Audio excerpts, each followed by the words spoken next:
este caso caería el día lunes, ¿no? Entonces, solamente es por eso que todavía tenemos unos 2 días ahí, esperemos que ya estemos terminando las declaraciones, y si el portal, si el SAT nos los permite, y pues por ahí hay algunos operadores eh, que nos pueden ayudar un poquito. Ahí dicen en el intermedio nos pone anuncios, saludos de Hermosillo. Dice. Ok, saludos. Eh, pues bien, vamos a este tema. Precisamente el día de mañana ya se empieza a habilitar. Aquellos que están esperando, ya dijera también a manera de chiste en algunos momentos a los contadores. Oye, contador, ya viene abril, ya me puedes presentar mi declaración anual. Necesito mi saldo a favor ya para el 1 de abril, porque me dijeron que en abril ya se puede. Pues sí, pero recordemos que el año pasado lo que sucedió fue que precisamente las declaraciones o las solicitudes de saldos a favor que se presentaron del 1 al 5 aproximadamente, pues se quedaron ahí trabadas. ¿Y cuál fue la sugerencia que en ese momento realizó la autoridad? Pues presenta complementaria, ¿no? O espérate. O qué empezó a suceder, que aunque tú no le hayas movido nada y aceptaste la precarga y tenías todos los elementos para poder solicitar la devolución automática, que decía la autoridad, fíjate que no está igual, y como no está igual, pues no te voy a devolver. Necesitas aclararlo, necesitas presentar declaración, devolución manual. Entonces, pues primera sugerencia para empezar a hablar de este tema, que es un tema bastante, les voy a dar en este tiempo que vamos a estar platicando algunas recomendaciones importantes que a veces las dejamos fuera por ahí, para efectos de su declaración anual. No toda la declaración anual es de asalariados, ojo, es el universo, yo creo, más grande que existe de contribuyentes en el país para efectos de su declaración anual de personas físicas, pero no son los únicos. Tenemos ahí distintos regímenes que van a necesitar precisamente observar ciertas particularidades para efectos de la presentación de su declaración anual. Primera recomendación, entonces, pues no te aceleres, no la presentes así como lo estoy mencionando, me aventuro a decirlo así, no la presentes ya el día de mañana, el domingo. Todavía vamos a darle oportunidad que nuestra querida plataforma que fue galardonada, bueno, que fue galardonada parte ahí del SAT con respecto a algunos procesos informáticos, pues que se recupere de todo este trance que está viviendo la pobrecita en cuestión de declaración anual de personas morales. Por ahí las sugerencias, espérate unos 5, 8, 10 días para efectos de que pues ya esté acorde el aplicativo y no tengamos ahí mayor complicación y tengamos que estar presentando ahí alguna complementaria. ¿Ok? Vamos a dar inicio para efectos de avanzarle lo más que podamos en esta plática que tenemos. Y entramos en las disposiciones generales, artículo 90. No me voy a meter mucho con ley. Es importante, les digo, vamos a mencionar algunos aspectos particulares, pero la sujeción que realiza el artículo 90 en relación con el artículo primero de la ley del impuesto sobre la renta, precisamente, es la residencia. Es un concepto importante que se los dejo ahí en la mesa para efectos de esta sujeción que realiza al sujeto el objeto, precisamente. Recordemos que el artículo primero nos da ciertos sujetos objeto del impuesto sobre la renta, donde nos dice que están obligados las personas residentes en territorio nacional. Y luego la fracción segunda me dice residentes en el extranjero con establecimiento permanente en México. Y la fracción tercera, residentes en el extranjero sin establecimiento permanente o con ingresos con fuente de riqueza en México. ¿Ok?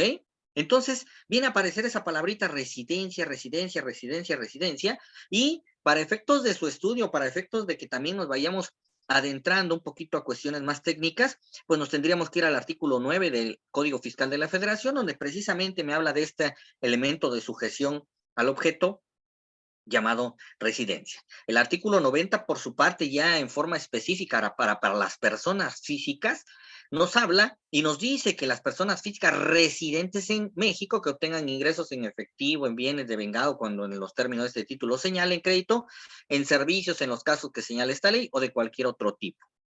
También están obligados al pago del impuesto las personas físicas residentes en el extranjero. Allá me habló de los de la fracción segunda y de la fracción tercera, que realicen actividades empresariales o presten servicios personales independientes en el país a través de un establecimiento permanente por los ingresos atribuibles a este. Prácticamente me habló de los de la fracción segunda del artículo primero de la ley del impuesto sobre la renta.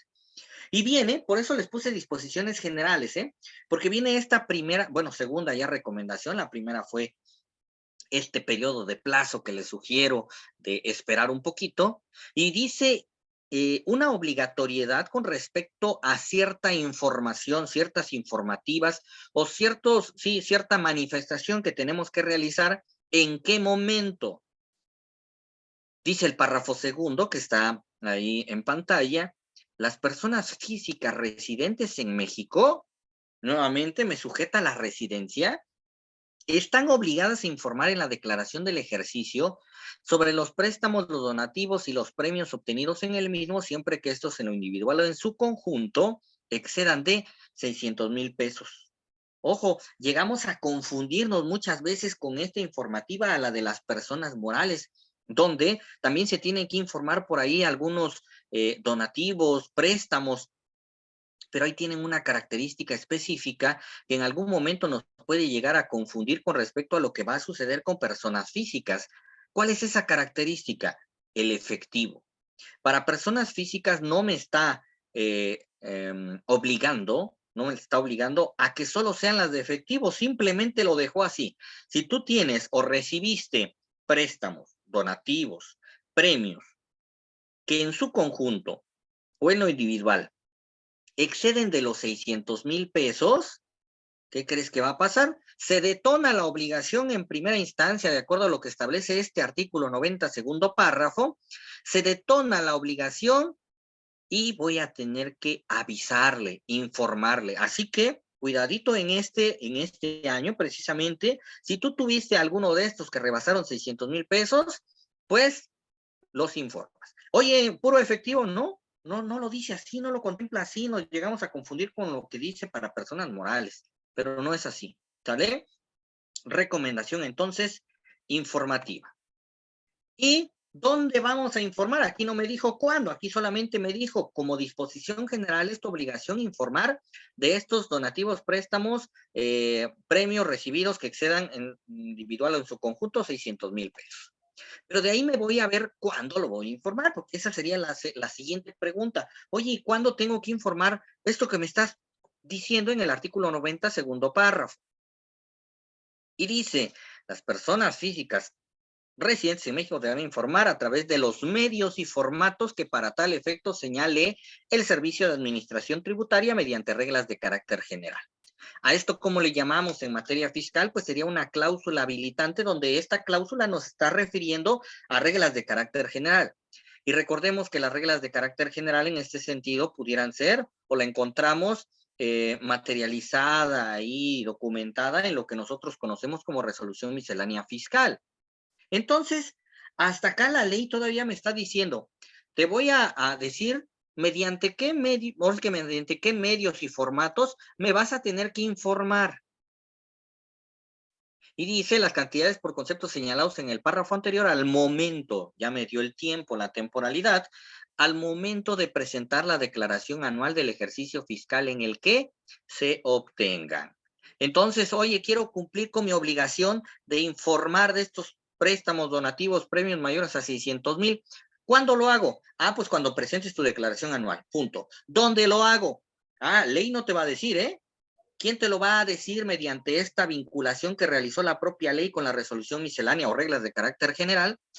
Pues te lo va a decir la propia resolución miscelánea, ¿ok? Y ahí encontramos la regla específica, donde me dice, a ver, para los efectos del artículo 90, que fue el que me mandó para acá, segundo y tercer párrafo, así como 138, último párrafo de la ley, las personas físicas residentes en México que únicamente obtuvieron ingresos en el ejercicio fiscal por concepto de préstamos, donativos, premio que en lo individual en su conjunto excedan de 600,000, deberán informar en la declaración del ejercicio fiscal dichos ingresos. ¿Y cuál es la facilidad? ¿Cuál es el beneficio para los que obtuvieron solamente, ojo, solamente ingresos por préstamos, donativos y premios? Y aquí viene algo bastante importante que la resolución miscelánea, a criterio de la autoridad, fíjense, a criterio de la autoridad, aquí me dice, aquí me vas a informar sobre préstamos, donativos y premios. No dijo ingresos, ¿eh? Ojo, no dijo ingresos. ¿Un préstamo es un ingreso? Si nos vamos a normas de información financiera y recordemos la definición de ingreso, La definición de ingreso financiera, ¿cuál es? Es todo incremento en el activo o decremento en el pasivo con un impacto favorable en las utilidades, con sus ciertas 3 excepciones para activo y ciertas 3 excepciones para pasivo. Por ahí en materia fiscal también hemos escuchado de que el ingreso es aquel incremento positivo en el haber patrimonial, etcétera. Por ahí existen más definiciones de ingresos. Pero aquí la ley no dijo que eran ingresos. Me vas a informar préstamos, donativos, premios, etcétera. Aquí también. Pero viene resolución miscelánea que la emite la propia autoridad administrativa. Esta no pasó por el proceso legislativo, recordemos. ¿Y aquí qué dice? Aquí le está dando la característica de ingreso, así lo dice, ¿eh? Dice, únicamente obtuvieron ingresos en el ejercicio fiscal por préstamos, donativos y premios. Oye, espérame, ¿el préstamo, donativo y premio es un ingreso? Algunos sí, algunos no. El premio tal vez sí, pero el préstamo, en algún momento, tú me dices que se va a convertir en ingreso acumulable para efectos de la tributación, pero para efectos financieros recordemos que el préstamo no es un ingreso. El donativo pudiera ser. Por eso es que el donativo lo vamos a ir encontrando por ahí en los exentos del artículo 93. Y recordemos que para efectos de que esté algo exento, primero tuvo que estar sujeto en primer momento y tuvo que estar grabado para efectos de quitarle ese efecto mediante la exención. Y entonces aquí el beneficio es el siguiente. Me dice que los que obtuvieron ingresos solamente por esos conceptos no tendrán la obligación o quedarán relevados de presentar el aviso de actualización de actividades económicas y obligaciones ante el RFC por los ingresos exentos. Ah, ya me dijiste que sí son ingresos, pero después me vas a decir por ahí del 93 en toda su estructura que algunos son exentos. Siempre que se encuentren inscritos en el RFC por los demás ingresos. ¿Ok? En ese sentido, ahí tenemos esta primera parte que se desprende de las disposiciones generales, artículo 90, como ya iniciamos, que es la primera parte de las personas físicas, y nuevamente importante tener en cuenta esta informativa que tendríamos que presentar y en qué momento sí o en qué momento no. ¿Cuándo se va a considerar un ingreso o no? Por ahí más adelante me va a decir que estos no informados pues van a considerarse ingresos. Y aquí les pongo una tesis precisamente que refiere a la ley anterior. Recordemos que esta ley que tenemos actualmente en el año 2014 inició su vigencia, se publicó por ahí del año 2013, en diciembre de 2013, y la primera sala, mediante la resolución de un amparo directo, ahí viene el rubro abajo, mencionó esto con respecto a la anterior ley, por eso es que está referenciado al artículo 107 de la ley abrogada. Sin embargo, va en el mismo sentido de la interpretación que se tuvo sobre los préstamos, donativos, premios, etcétera. Dice, el artículo 107, párrafo último de la ley del impuesto relativo a abrogada no transgrede el principio de proporcionalidad tributaria. De los antecedentes legislativos del artículo citado se advierte, ojo aquí, que la hipótesis normativa consistente en que se consideren ingresos omitidos los préstamos y los donativos que no se declaren o se informen a las autoridades fiscales surgió de la necesidad de controlar ciertas conductas de los contribuyentes. ¿Por qué? Porque eran utilizadas como simulación de préstamos y otras operaciones con el único fin de evitar el pago del impuesto. Para inhibir estas conductas, ahora se estableció esa obligación de que me vas a informar. Hasta acá me va comentando por qué existió esta obligación. Y aquí más abajito dice, lo anterior atiende que si un contribuyente afirma haber recibido cantidades por concepto de préstamos, pero no los informó en el momento oportuno, sino hasta que fue descubierto por la autoridad fiscal, en el ejercicio de facultades de comprobación, ello es, ojo con esto, revelador de que percibió ingresos objeto del impuesto que pretendió no declarar. La presunción en estudio obedece a criterios de razonabilidad, es decir, no se estableció arbitrariamente, sino que se atendió a la naturaleza del acto para otorgar una consecuencia. ¿Ok? Entonces ahí viene la interpretación, el argumento del por qué es importante que pues solamente es informativa, no se nos quita nada, solamente hay que tener el debido cuidado y el dato preciso en el momento que estemos presentando declaración anual. Oye, ¿qué pasa si no lo informo? Pues en primera ya acabamos de leer esto que según la autoridad, según lo que razonó en este caso la primera sala de Suprema Corte, pues ¿qué dijo? Que como no lo informaste, entiendo que tú lo hiciste a propósito, que obedece a que tú no lo informaste, que percibiste ingresos objeto y que pretendiste no declarar. Porque si ha pasado en algún momento, tú no lo informas, se te olvidó, etcétera.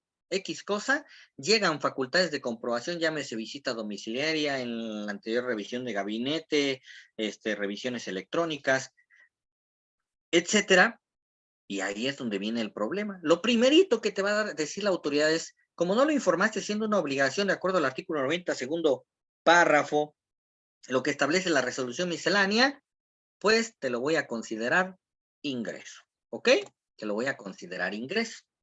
Y ahorita vamos a ver más adelante de cuál ingreso, porque la autoridad cuando no encuentra un ingreso que te quiere encuadrar, que te quiere acumular, ¿qué te dice? ¿Qué crees, qué crees, querido contribuyente? Por ahí tenemos el capítulo de los demás ingresos, que es el capítulo 9, el título cuarto, y pues si no encuentro dónde va el ingreso, no te preocupes, vamos a meterlo en el capítulo de los demás ingresos y me vas a tener que pagar impuesto por esos demás ingresos. Punto.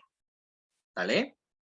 Siguiendo con disposiciones generales, me dice, tampoco se consideran ingresos para efectos de este título los ingresos por apoyos económicos. Esto sí, luego por ahí he visto algunas preguntas en redes sociales donde dicen, oye, es que yo tengo ingresos por salarios, pero aparte recibo un apoyo económico. ¿Y el apoyo de dónde viene? Ah, pues es un programa federal o es un programa estatal. Aquí viene esta condicionante como tal o este requisito para que estos apoyos que son otorgados en los presupuestos de egresos o previstos en los presupuestos de egresos de la Federación o de los estados, de entidades federativas, no se consideren ingresos. Ojo, no se consideren ingresos. Y ahora, se consideran ingresos obtenidos por las personas físicas los que les correspondan conforme al título 3 de la ley, así como cantidades que perciban para efectuar gastos por cuentas de terceros. Lo pongo en negrita porque es común, demasiado común, y ahí viene la salvedad. A la empresa le deposita al trabajador para que realice gastos. Oye, trabajador, te voy a depositar para que te lleves a tus compañeros de comisión y ni siquiera se timbró el viático, etcétera. No se dieron los procedimientos que establece, por ejemplo, la guía del anexo 20 para efectos del timbrado de la nómina 1.2 en el caso uso viáticos, por ejemplo, para efectos de la entrega del viático, la comprobación del viático, el timbrado precisamente dentro del recibo de nómina, etcétera. Yo nada más te lo doy para que gastes en mi nombre aquellos llamados gastos por cuenta de terceros o gastos a través de terceros, figuras diferentes. Pero por ahí en contabilidad sí tenemos gastos a comprobar. Ay, los gastos a comprobar o deudores. Fíjate que yo le di a este socio, le di a este trabajador, le di a este trabajador, le di a este otro trabajador y no me los ha comprobado. O tal vez me los comprobó precisamente con documentos que no cumplen los requisitos fiscales, como el caso uso viáticos que nos comenta ahí la guía del anexo 20. ¿Qué va a pasar para el que recibió? Y por eso, siguiente recomendación, pues no andes prestando tu cuenta para lo que tú quieras, ¿eh? Se comentaba en algunas ocasiones y también es un tema muy sonado, ¿no? Oye, pues que yo hice una tanda y a mí me lo depositan. Oye, salvo prueba en contrario, lógico, salvo prueba en contrario, todos los depósitos en las cuentas bancarias se presumen ingresos, salvo prueba en contrario. Ojo, ¿eh? Entonces, ¿en qué problema te estás metiendo por recibir dineros, ya sea para efectuar gastos, como lo estamos viendo en pantalla, o simplemente para administrarlo y después canalizarlo? Vas a tener que demostrar en algún momento que esos depósitos no se deberían considerar ingresos porque no tienen la naturaleza propia del ingreso. Entonces, ¿cuál es la salvedad aquí? Se consideran ingresos obtenidos por las personas físicas a las cantidades que perciban para efectuar gastos por cuenta de terceros. Espérate, salvo que dichos gastos sean respaldados con comprobantes fiscales a nombre de aquel por cuenta de quien se efectúa el gasto. Ok, me diste 1,000 pesos, te comprobé 1,000 pesos, se acabó, punto, no es ingreso. Ah, me diste 1,000 pesos, te comprobé 500, ¿qué va a pasar con los otros 500? Se van a considerar ingresos. ¿Y de qué tipo? ¿De qué tipo de ingresos se van a considerar los que no compruebe? Por ahí algunos dicen, es que es ingreso por salario, se va a sumar a tu salario y le aplicamos la tarifa quincenal, semanal, etcétera, la del 96. Otros dicen, pues va a ser de los demás ingresos, ¿ok? Y aquí más adelante nos comenta la propia disposición en dónde va a encuadrar estos ingresos que se están convirtiendo precisamente en ingresos porque en primera instancia no tenían la característica de ingresos. ¿Qué característica tenían? Pues cantidades recibidas para efectuar gastos por cuenta de terceros. De ahí el artículo 91, todavía dentro de las disposiciones generales, nos habla de un procedimiento o de un concepto bastante importante que debemos cuidar en nuestra declaración anual. Ojo, no les estoy diciendo que no pueda ocurrir. Sí puede ocurrir la discrepancia fiscal, es legal, me voy a atrever a decirlo, es común también que exista discrepancia fiscal, pero siempre y cuando tú tengas soportado el origen de la discrepancia. Si tú no tienes soportado el origen de la discrepancia, cuidado, ¿eh? ¿Qué dice el artículo 91? ¿Qué es la discrepancia? Las personas físicas podrán ser objeto del procedimiento de discrepancia fiscal cuando se compruebe que el monto de las erogaciones en un año de calendario sea superior a los ingresos declarados por el contribuyente, o bien a los que le hubiere correspondido declarar. O sea, si no me los declaraste, pero te correspondió declarar también, ¿eh? Para tal efecto se consideran erogaciones efectuadas las consistentes en gastos, adquisiciones, depósitos en cuentas bancarias, inversiones financieras o tarjetas de crédito. Ojo con esto último. ¿Por qué? Es común también tu contador o tu contribuyente que me estés escuchando. Pues es común, como les decía, que llega la persona física, estamos hablando de personas físicas, y le dice al contador, mira, es que esta es la cuenta de mi negocio, esta es la cuenta empresarial, y aparte yo tengo por ahí una en Coppel, en Azteca, que no son bancos, es una de guardadito. Es más, ahí nada más tengo ahorros o a veces me depositan lo de la tanda o X cosa, ¿no?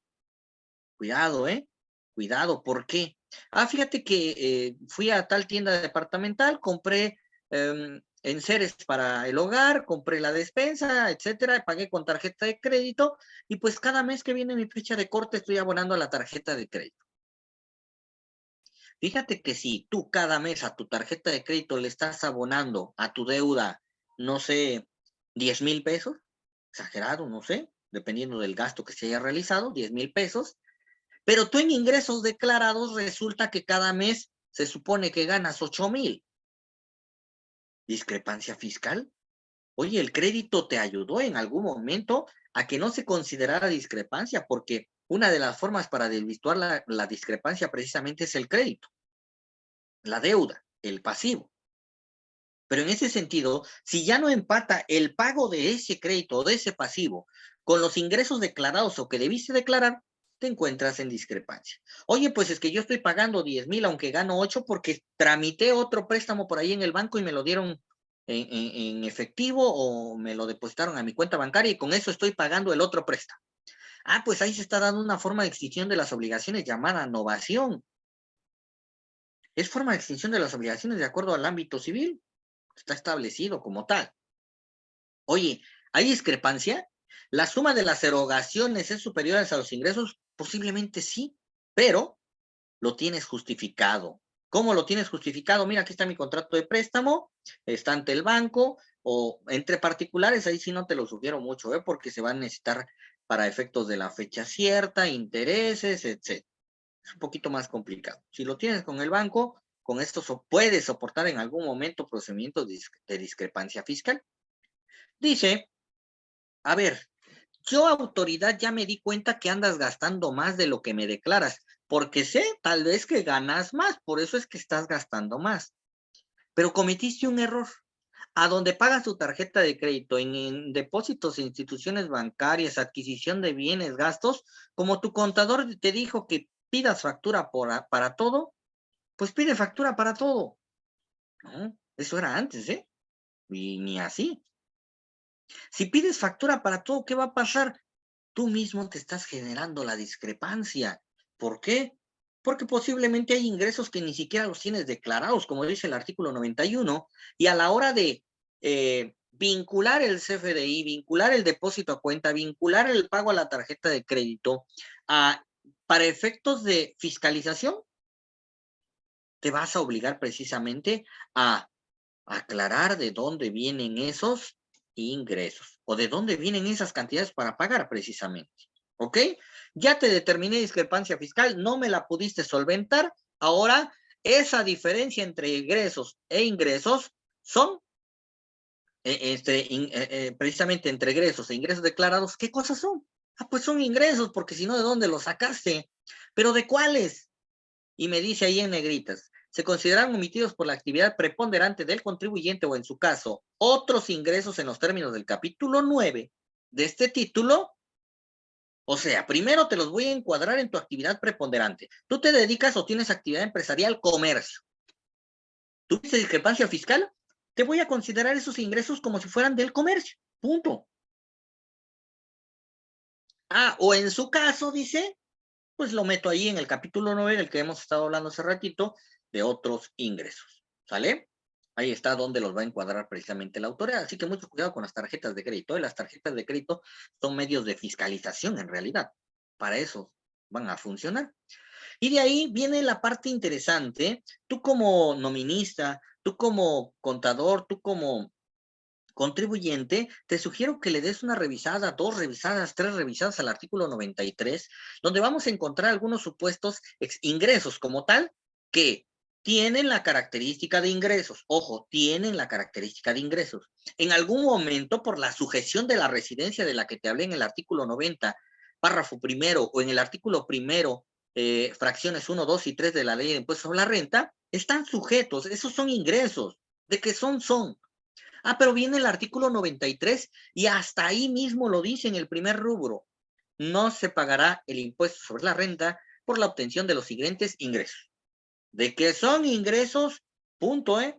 Son ingresos. No hay para otro lado. Sin embargo, la propia disposición, la ley, nos dice que no se va a pagar el impuesto sobre esos, con ciertos requisitos. Y aquí, claro, no te pongo, por efectos del tiempo, no te pongo todos los exentos, una cantidad bastante importante. Te estoy presentando los que consideré más importantes para efectos de los asalariados, de los que recibieron herencia, de los que vendieron casa, habitación, etcétera. ¿Vale? Que vamos a estar comentando ahorita.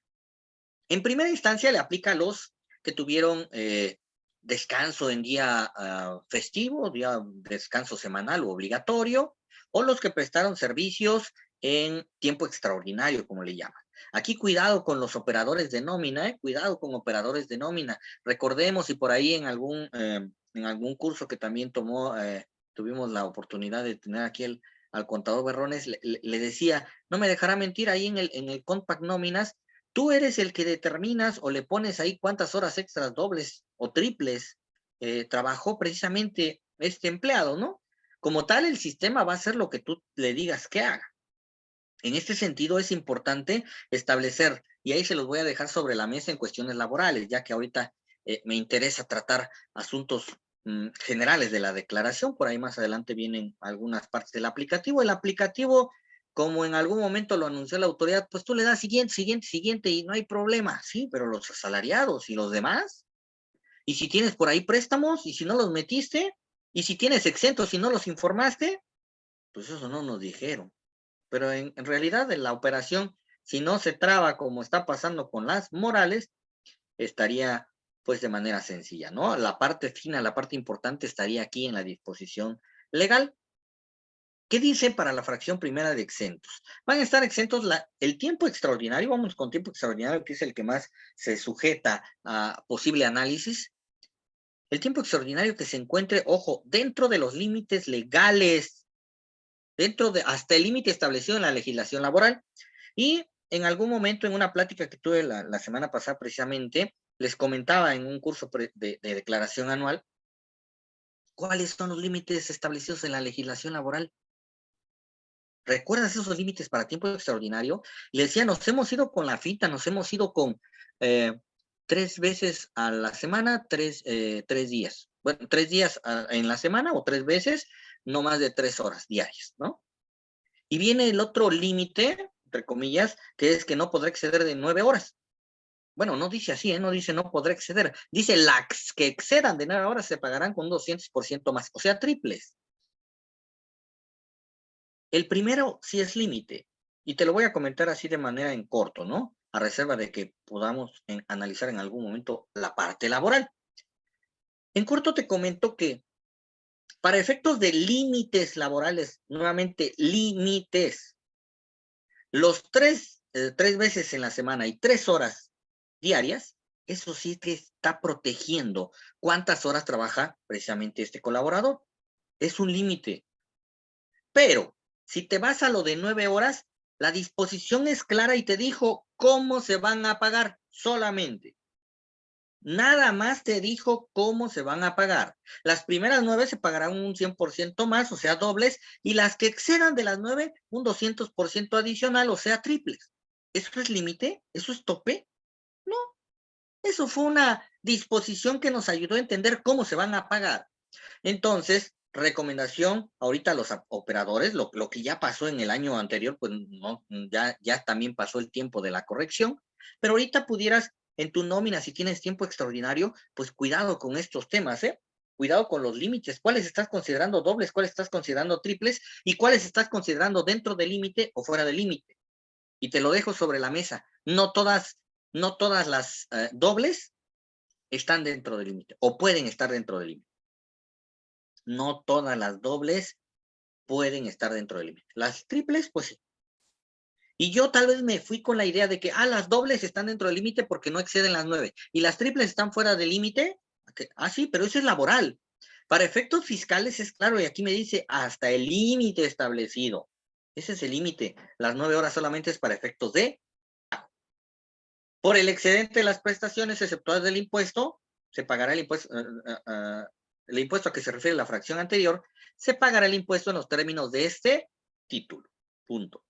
Y de manera general, esta fracción primera y la fracción segunda te dice que los trabajadores de salario mínimo y las horas o el tiempo extraordinario que no exceda de los límites que ya acabamos de hablar, pues van a estar exentos al 100%. Las que estén fuera del límite, grabadas completamente. Y un segundo grupo, trabajadores que ganan más del salario mínimo, pues las que estén dentro de los límites o del límite establecido en la legislación laboral, va a estar exento un 50%. Y las que estén fuera del límite, pues no ha cambiado nada, esas están completitas grabadas. Oye, pero le voy a poner otra condición a las que están dentro del límite. Ese 50% no va a poder exceder de 5 veces el valor de la UMA por cada semana. Tienes que hacer una segunda comparativa. Comparas tu exención del 50% de las que están dentro del límite contra 5 veces la UMA por semana y pues vas a exentar la que sea menor. ¿Ok? Si no excede, ahí tenemos nuestro 50%. Si excede, solamente hasta 5 veces el valor de la UMA. Punto. Para efectos de exenciones, ahorita que pues estamos iniciando, ya estamos entrando a abril, ya vamos con el segundo trimestre y es importante que podamos corregir ciertas cosas en materia de nómina, que es donde va a impactar más. Y cuidado, ahí viene un punto que se estuvo tratando y se va a seguir tratando hasta el próximo marzo, con la retención o no retención del salario mínimo. ¿Qué va a pasar con aquellos trabajadores de salario mínimo que tienen 2 patrones y no se les retuvo? ¿Qué va a pasar a nivel anual? Vamos a estar platicando por ahí del mes desde febrero, yo creo febrero, marzo, qué va a suceder precisamente con estas cuestiones. Así que estamos en un año bastante interesante con respecto a salarios. Fracción 13, fíjense, les dije no les iba a poner todas, me interesan algunas de exenciones. 13. Los que obtengan las personas que han estado sujetas a una relación laboral en el momento de su separación. Está hablando, ojo, está hablando de indemnizaciones de lo que en algún momento nosotros de manera común conocemos como liquidación, no finiquito. Ojo, la fracción 3 se le aplica a liquidación, no a finiquito. La liquidación contempla precisamente los pagos por separación. ¿Por concepto de qué? Prima de antigüedad, retiro, indemnizaciones, otros pagos. Pues vete, vámonos a estudiar la prima de antigüedad, vámonos a estudiar qué, las indemnizaciones por ahí del artículo 50, 49, 50 de la Ley Federal del Trabajo, las que se pagan con salario integrado que establece el artículo 84 de la propia ley, y con relación al 89, no me recuerdo si 89, donde me regresa a estas indemnizaciones que se pagan, ya sea por despido injustificado, por la solicitud de reinstalación, etcétera. La prima de antigüedad, todas estas van a tener cierta exención. Y también, ¿de qué va a depender que nuestra declaración anual en este momento llegue a estar correcta? ¿Cómo lo timbré? ¿Los timbré exentos? ¿Los timbré grabados? ¿De dónde crees que saca los datos para la precarga? Precisamente del correcto timbrado. Si tú alguno de estos ingresos no le hiciste caso a lo que dice el 93, no sabías lo que dice el 93 en este caso de retiros, indemnizaciones, prima de antigüedad, y lo pusiste todo grabado, aunque no lo hayas grabado. En el concepto ahí le pusiste grabado. Donde te pregunta si es grabado o exento, grabado. Pues, ¿qué crees? Te va a generar impuesto, aunque, de acuerdo al 13, a la fracción 13 del 93, pudieran estar exentos ciertas partes o cierto monto. ¿Cuánto sería el monto para estos efectos que estamos viendo? El equivalente a 90 veces el valor de la UMA y dice salario mínimo, pero recordemos que hubo un decreto de desindexación del salario mínimo por ahí del año 2016, sí. Entonces va a estar exento hasta el equivalente de 90 veces el valor de la UMA por cada año de servicio. ¿Ok? Por cada año de servicios vamos a tener ese tipo de exentos. ¿Vale? Ese monto de exentos. Siguiente, gratificaciones. Aquí no hay tanto problema. Aguinaldo, recordemos, va a estar exento hasta 30 días. Es importante también mencionarles que aquí existe un procedimiento adicional. Recordemos que el procedimiento adicional está establecido en el reglamento, precisamente en el artículo 174 del reglamento de la Ley de Impuesto sobre la Renta, y ahí encontramos y nos damos cuenta precisamente en este año que se incrementó, que se movieron las tarifas, que se afectaron precisamente por el tema de la inflación, que son las que tenemos contenidas en el anexo 8 de la resolución miscelánea fiscal. Precisamente cuando los salarios son un poco más elevados, es donde se ve la diferencia entre el cálculo de acuerdo al artículo 96 o el cálculo normal, vamos a ponerlo, y este cálculo que se deriva del artículo 174 del reglamento, donde se baja a nivel mensual, ya sea el aguinaldo o la PTU, porque es un procedimiento adicional para aguinaldo y para PTU, se baja mensual. Hagan en cuenta, calculamos un mensual de aguinaldo, calculamos un mensual de PTU. En cambio, en el procedimiento normal me dice, tú súmale todo, ¿eh? En salarios reducidos, el impacto es más, sale lo mismo, sale lo mismo. Ya se realizaron algunas pruebas por ahí en algunas calculadoras que tengo y prácticamente sale lo mismo. En salarios un poquito altos, arriba de 6,500, 7,000, 8,000, perdón, de percepción es donde viene la diferencia ya en materia de ISR. Pero ¿qué va a pasar a nivel anual? Recordemos que a nivel anual, la aplicación de la tarifa de este artículo 152, pues va a ir sobre los ingresos grabados completos. Esta diferencia, entonces, entre lo que se establece en el artículo 96 de la retención para el aguinaldo que estamos viendo y lo que pudiéramos aplicar del artículo 174 del reglamento, en algún momento, pues es un ahorro mensual de ese momento. Pero cuando llegamos al cálculo anual, se va a tener que pagar esa diferencia, sí o sí, ¿vale? Va a salir cierta diferencia, en dado caso que hayamos tenido algún beneficio. Se va a tener que calcular de todas formas. Punto importante que quería tratar con ustedes, porque pasa demasiado, pasa demasiado. Tú vendes una casa habitación. Vamos con casa habitación, que es el que le aplica el supuesto. Y aquí existió un error precisamente de reforma en esta fracción, porque el primer párrafo nos habla de 3 años y luego el siguiente párrafo nos habla de 5 años. Recordemos que antes eran 5 años y ahorita la ley dice 3 años. Dije, y entonces a ver cómo quedó 3 años o 5 años. Me voy a miscelánea 2023. Dije, tal vez el error fui yo, ¿no? Y en 2023, miscelánea, la propia autoridad contempla precisamente los 3 años. Es importante entonces tomar en cuenta que aquí sí existió un error, ¿eh? Si gustan, váyanse a su ley, verifican la fracción 19, por ahí inciso A, y van a ver que le da la obligación al notario de revisar 5 años, dice. Pues dicen, bueno, pues sería para efectos de revisar, pero la exención solamente se va a aplicar con este requisito de los 3 años. ¿Y por qué les digo que pasa mucho? Yo vendí una casa, ¿ok? Yo vendí mi casa habitación, nunca había vendido una, o sea, no tengo el problema de la temporalidad. Voy a ver si está exenta. Entra. ¿Quién es el obligado principal en este caso por la, por la legalidad que requiere el acto jurídico, por la formalidad, la solemnidad la formalidad que requiere el acto jurídico? El notario. Y le impone la obligación a este fedatario, al notario, de efectuar la retención del impuesto y pagar el impuesto. ¿Y qué decimos? Ah, pues vendí mi casa, ya me retuvo el notario o no me retuvo y ya, me olvido de todo. ¿Tengo salario? Sí, sí tengo salario, pero aparte vendí una casa. ¿Tengo que dar de alta mi actividad de enajenación o en el régimen de enajenación de bienes? Pues no, porque el notario es el que está informando precisamente esa retención o ese ingreso. Y nos olvidamos, y en la declaración anual ya ni lo manifestamos. Más adelante nos vamos a dar cuenta que se regresa a la fracción 19, inciso A, precisamente, donde nos da una obligación de informar nuevamente. ¿Qué pasa si no informas?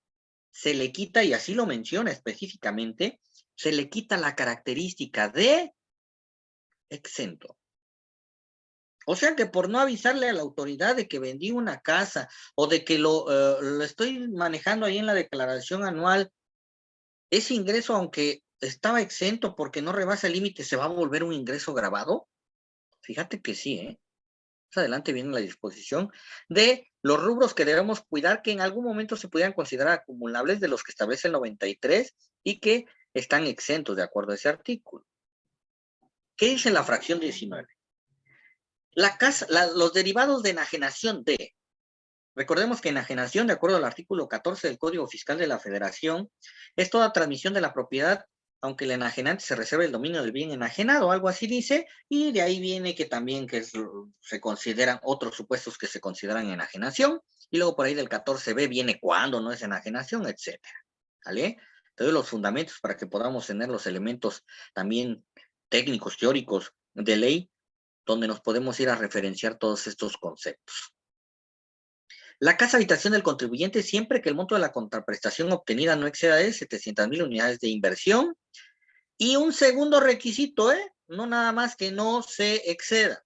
Y la transmisión se formalice ante fedatario público. Punto. Tiene que pasar por el fedatario sí o sí. Si no, no te aplica la exención. ¿Y por qué dice casa habitación? Oye, yo tengo un edificio que está en mi contabilidad. Aquí no le aplica esto, eso no es casa habitación. Es casa habitación precisamente para vivir, que no está relacionada directamente o para nada con el negocio, con la actividad económica. Por el excedente se determinará la ganancia y se calcularán el impuesto anual y el pago provisional en los términos del capítulo 4 de este título, considerando las deducciones en la proporción que resulte de dividir el excedente entre el monto de la contraprestación obtenida. O sea, en la misma proporción de exentos vamos a tener que deducir los gastos. La exención en este inciso será aplicable siempre que durante los 3 años inmediatos anteriores a la fecha de enajenación de que se trate el contribuyente no hubiera enajenado otra casa, habitación. Ahí viene lo de los 3 años. Y manifieste bajo protesta de decir verdad dichas circunstancias ante el fedatario público ante quien se protocolice la operación. Y ahí viene un complemento que les voy a mencionar, es importante que como enajenantes o también como compradores, porque en algún momento lo van a utilizar cuando quieran enajenar nuevamente esa casa, lo van a necesitar. Existe un comprobante donde viene el importe de la retención efectuada por concepto del impuesto por enajenación de casa habitación, lógico siempre y cuando pues exceda del exento, ¿no? ¿Y cómo se llama ese complemento? Es precisamente el complemento de notarios por enajenación de casa habitación, y ese complemento de notarios viene anclado, porque un complemento tiene que venir anclado a un CFDI principal, viene anclado ¿a cuál creen? Al CFDI de honorarios del fedatario. Ahí en preguntas y respuestas pueden ponerle ahí en Google la página del SAT, complemento notario, les va a aparecer el esquema, el estándar, etcétera, y vienen algunas preguntas y respuestas importantes. ¿A quién se le expide? ¿Quién debería pagar? Luego muchas veces la duda, les comentaba, oye, ¿quién debe pagar el impuesto? ¿El que vende o el que compra? Pues ¿quién está recibiendo el ingreso? Pues el que vende. No, pero es que a mí me dijo el que vendió que yo tengo que pagar el impuesto. Pues esos son acuerdos comerciales entre ustedes, ¿eh? Oye, ¿a quién le debe expedir el notario? El CFDI de honorarios, incorporándole en dado caso que proceda el complemento de notarios, donde va a venir quién vende, qué vendió, quién compró, el importe y cuánto retuvo. ¿A quién se lo expide el notario? Y ahí sí no hay una disposición que diga, es al que vende, o es al que compra. No, simplemente, y nos podemos dar cuenta en las preguntas y respuestas, ¿a quién le va a emitir el CFDI por sus honorarios? Pues al que se lo pague. Yo soy el que compra y a mí me dieron la obligación de pagarle los honorarios al notario. Ah, pues que me lo expida a mí. Aunque en el complemento, pues sí viene la parte vendedora, la parte compradora, etcétera. Es un complemento.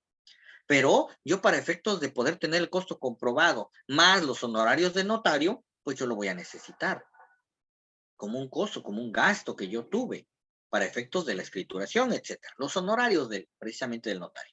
Es importante entonces obtener, porque muchas veces pues el fedatario público o se le olvida o no te lo quiere dar o retuvo y no enteró, etcétera. Recordemos que existe la obligación solidaria de acuerdo al artículo 26 a los retenedores, 26 del código. Es importante entonces que recabes este documento importante que te va a servir en tu declaración anual como un medio de prueba de que esa retención precisamente se efectuó y se quedó en manos del notario para efectos de su respectivo entero. Casa habitación, entonces, si este año ¿qué pasó? Vendiste casa habitación, hay que evaluar con tu notario a ver qué pasó, existió impuesto a cargo, no existió impuesto a cargo, si expide el CFDI de honorarios con su respectivo complemento de notarios. ¿Sale? Y ahí viene la regla, fíjense, no me inventé esto del CFDI. Regla 3.11.4. Para los efectos del artículo 93, fracción 19, que es la que estamos viendo, inciso A, que es la de enajenación de casa habitación, último párrafo de la ley, la obligación del fedatario público para consultar al SAT si previamente el contribuyente ha enajenado alguna casa o habitación durante, y aquí me aclaró el SAT, durante los 3 años inmediatos anteriores a la fecha de enajenación de que se trate, se tendrá por cumplida siempre que realice la consulta a través del portal del SAT e incluya en la escritura pública correspondiente el resultado de dicha consulta o agregue al apéndice la impresión de la misma y de su resultado. El fedatario deberá comunicarle al enajenante que dará aviso al SAT de la operación efectuada, por la cual indicará el monto de la contraprestación y en su caso el ISR retenido. ¿Cómo le va a avisar el notario al SAT? El monto de la contraprestación y el ISR retenido y la operación efectuada precisamente mediante este complemento de notarios que te estoy mencionando. Es importante. ¿Por qué? Me ha pasado. Se hace la enajenación y el notario, si no se lo piden, ¿para qué te lo doy? ¿No? Y al rato, oye, ¿y mi CFDI? ¿Y mi complemento? ¿Y el ISR retenido? ¿Cómo compruebo que en realidad sí me retuviste? Que sí lo pagaste. Cuidado con eso, ¿eh? Mucho cuidado con esto. Siguiente exención, 22, los que se riegan por herencia o legado, va a tener su requisito también. Va a tener requisito la herencia o legado para efectos de que se siga exento. De que siga exento de acuerdo al 22, artículo 93, fracción 22. Si tú no lo informas, ¿qué va a pasar? Se convierte en grabado. Donativos en los siguientes casos. Ojo con donativos entre cónyuges. Oye, yo le deposito a mi esposa cada quincena para efectos del gasto, o ella me deposita a mí para efectos de gasto, etcétera. ¿Se pueden considerar donativos? Si tiene la característica de alimentos, pues por ahí está en otra fracción. Pero si es donativo entre cónyuges, o los que perciban descendientes o ascendientes de los padres a los hijos, cualquier monto va a estar exento, punto. Los que reciban los ascendientes de sus descendientes, o sea que yo le deposito a mi mamá, a mi papá, etcétera, en línea recta.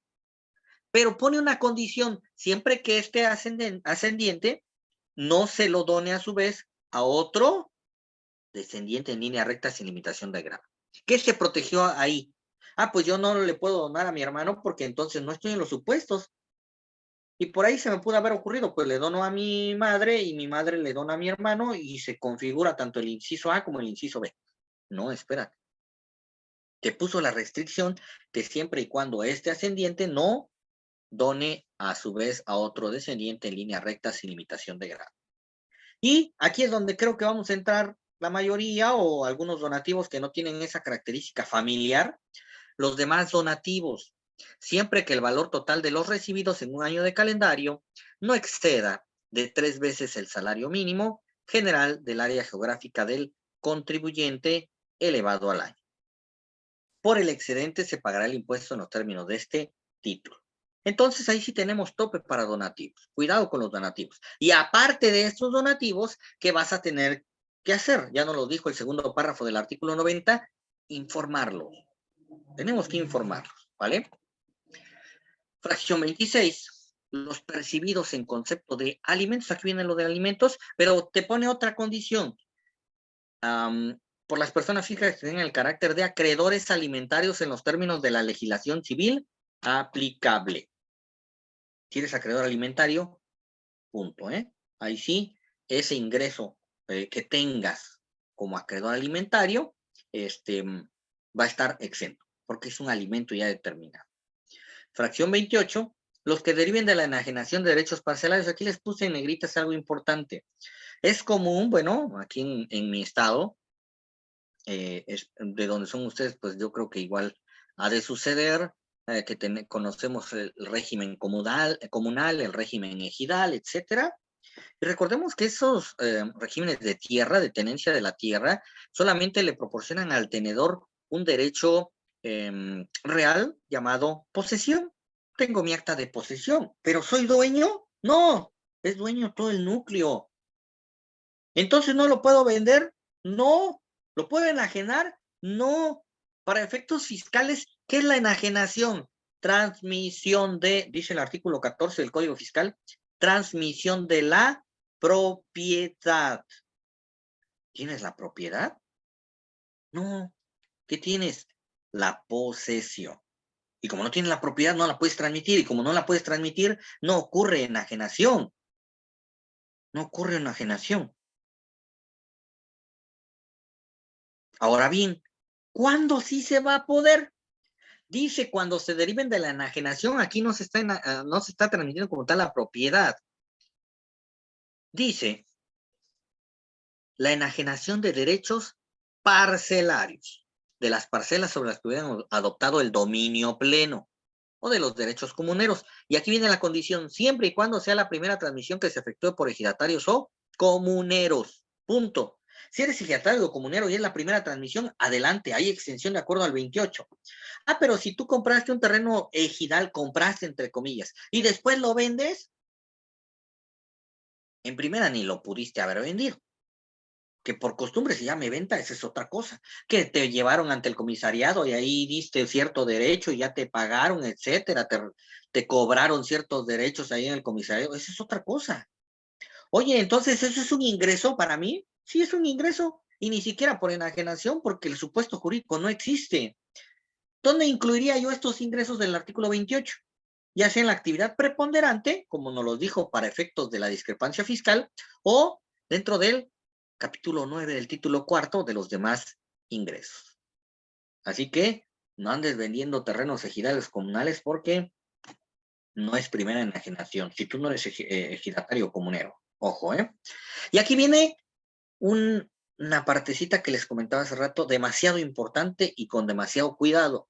Las exenciones previstas en las fracciones 17, 19, inciso A. 17, ¿cuál nos dijo? Viáticos. Ojo con viáticos, ¿eh? 19, inciso A. ¿Te acuerdas qué decía 19, inciso A? Enajenación de casa, habitación. Y 22 de este artículo no serán aplicables. La 22 es, a ver, eso se me fue por aquí, 22. Herencia o legado, sí. Las que le decía hace rato también vas a tener cierta obligación de herencia o legado. No serán aplicables, o sea, te voy a quitar el carácter de exento si no haces lo que te estoy diciendo, ¿eh? Viáticos, fracción 17. 19, inciso A, enajenación de casa, habitación. 22, herencia o legado. De este artículo, no será aplicable cuando los ingresos correspondientes, una cosa es informar y otra cosa es declarar. Oye, es que están exentos, ¿para qué los meto si no van a generar impuestos? Decláralos, ¿eh? ¿Con límite? No. ¿Recibiste herencia? Decláralo. ¿Enajenaste? Decláralo. ¿Viáticos? Decláralo. Casi no se declaran, ¿eh? Ojo con esto también, ¿eh? Casi no se declaran. Y le está quitando la característica de exento y dice que cuando los ingresos correspondientes no sean declarados en los términos del tercer párrafo del artículo 150 de esta ley, estando obligado a ellos. Y el artículo 150 de la ley nos habla de la declaración anual, precisamente. Y el tercer párrafo nos dice, en las declaraciones que se refiere al primer párrafo de este artículo, los contribuyentes que en el ejercicio que declaran hayan obtenido ingresos totales, incluyendo aquellos por los que no se esté obligado. ¿Por cuáles no estoy obligado? Pues por estos exentos. O sea, los vas a tener que declarar. O por los que se pagó el impuesto definitivo. ¿A quiénes tendríamos ahí?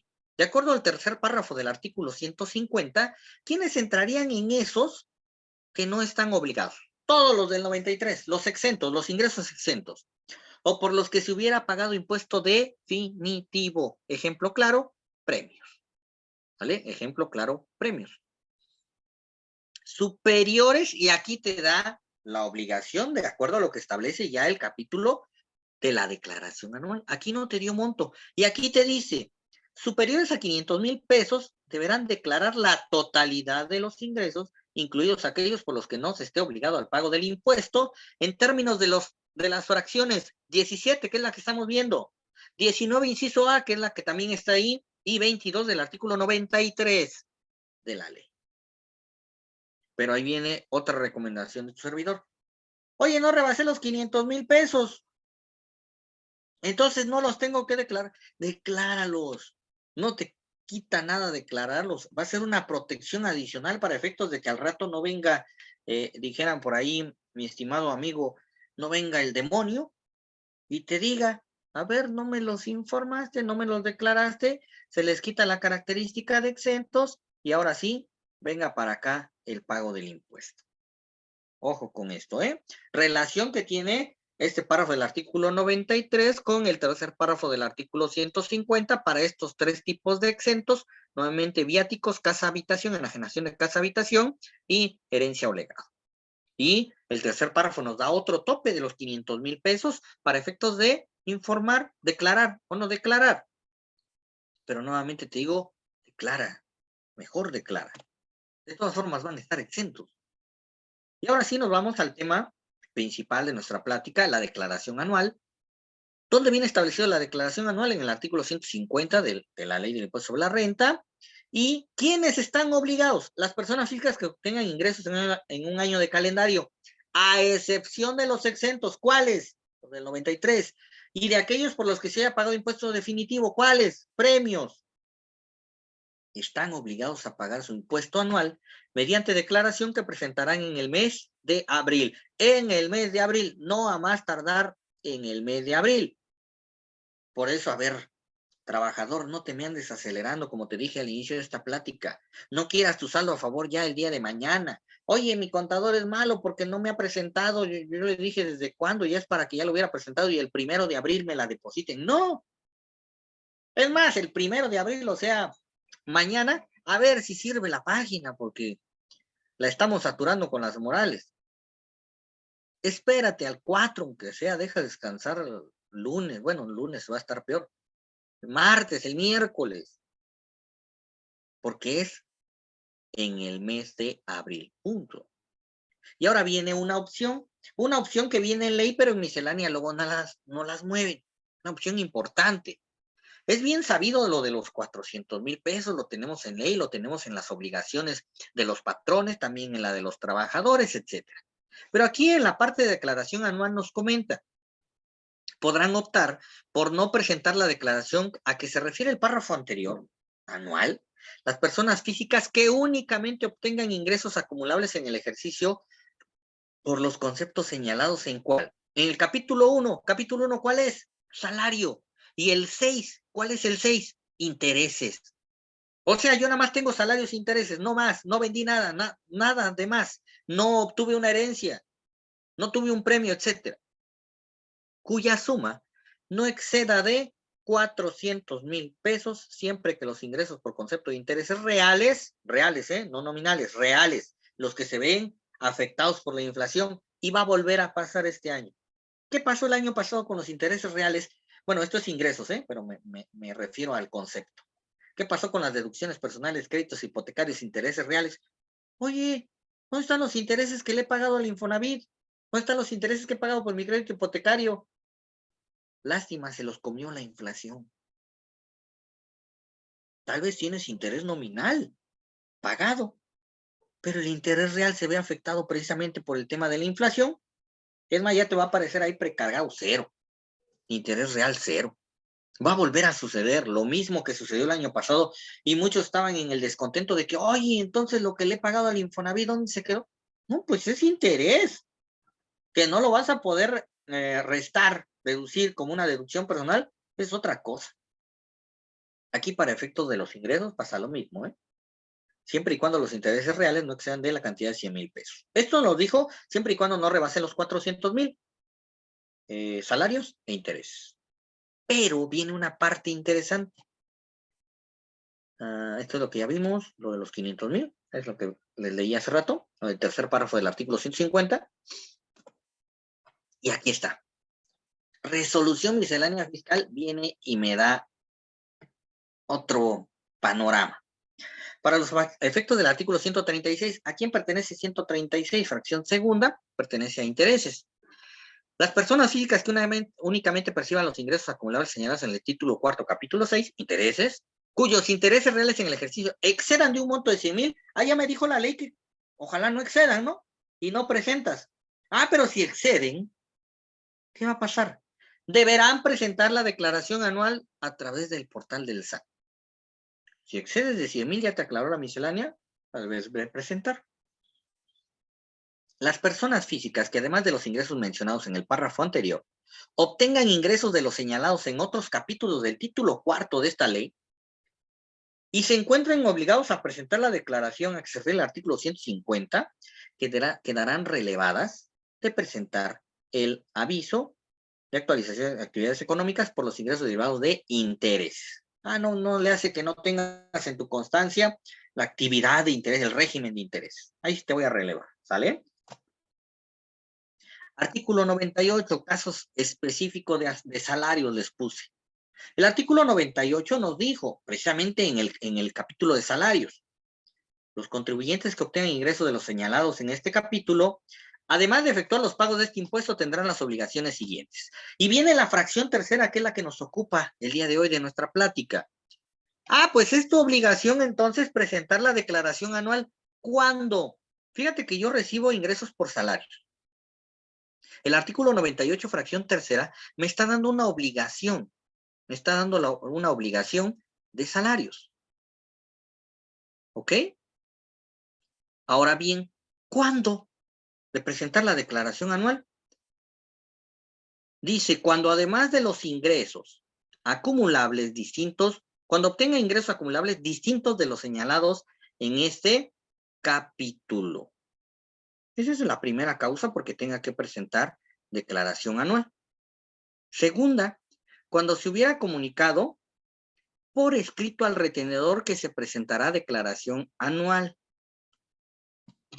A ver, vamos a ver ahí qué onda. ¿Por qué puedo pedirle al retenedor, o sea, a mi patrón, que presente declaración anual? Que yo presente declaración anual. No la presentes tu patrón, ¿eh?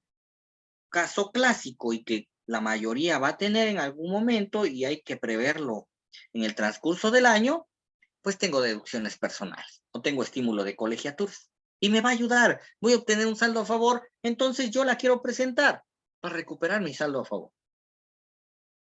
Cuando dejen de prestar servicios antes del 31 de diciembre, ¿de qué se trate? O cuando se hubiera prestado servicios a 2 o más empleadores en forma simultánea. ¿Qué pasa con el trabajador? Fíjate que yo trabajé de enero a agosto y ya renuncié.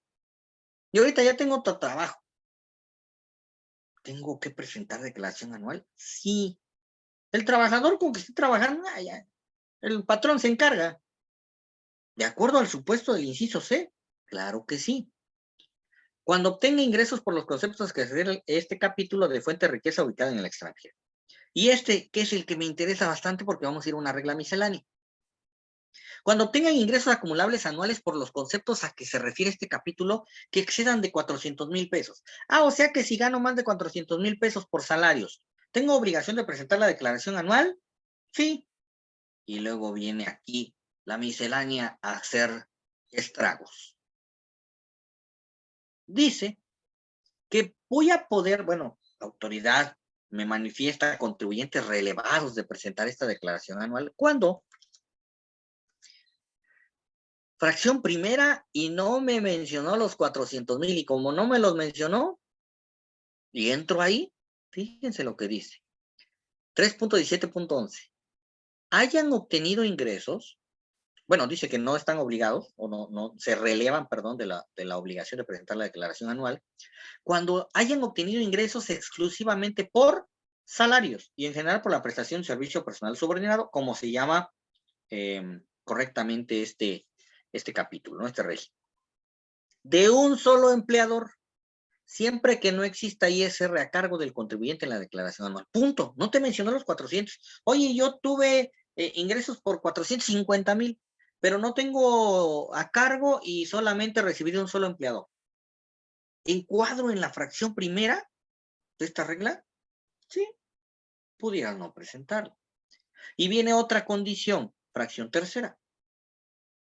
Que el empleador haya emitido el CFDI por concepto de nómina respecto de la totalidad de los ingresos a que se refiere la fracción primera de esta regla. Yo creo que esa no tendríamos mayor problema de su cumplimiento, ya que pues el patrón tiene que expedir los comprobantes, si no, pues su nómina no sería deducible, ¿vale?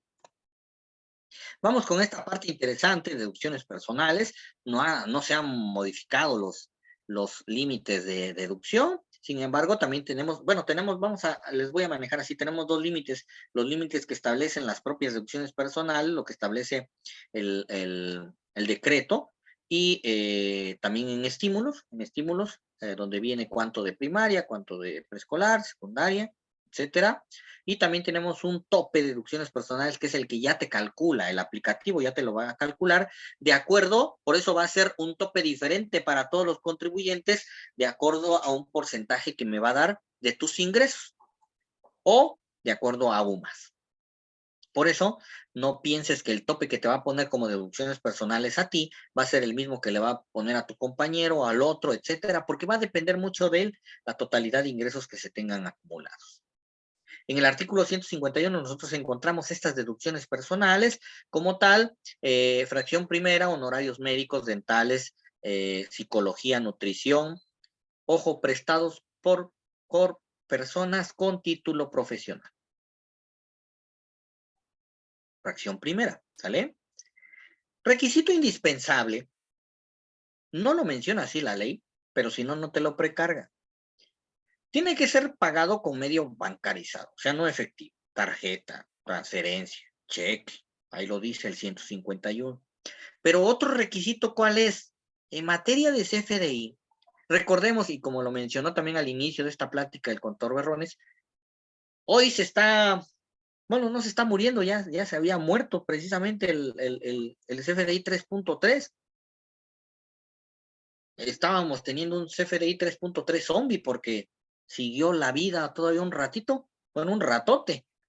Y el día de mañana, ahora sí, no entra en vigor el 4.0, ese ya estaba.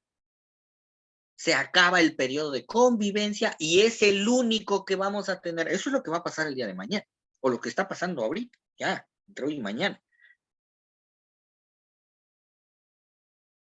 Entonces, en este catálogo de CFDI 4.0, nosotros encontramos el uso del CFDI. Y es importante que el uso del CFDI de las deducciones personales sea de deducciones personales. Por ahí tenemos la P01, dependiendo del tipo de deducción personal que tenemos, etcétera. Nos vamos al catálogo y es importante que si vamos a realizar alguna deducción personal, en nuestro CFDI se especifique en ese uso que precisamente va a ser para eso. Oye, me pusieron gastos en general, no te lo va a precargar. El aplicativo no te lo va a poner. Si acaso como deducción normal, general.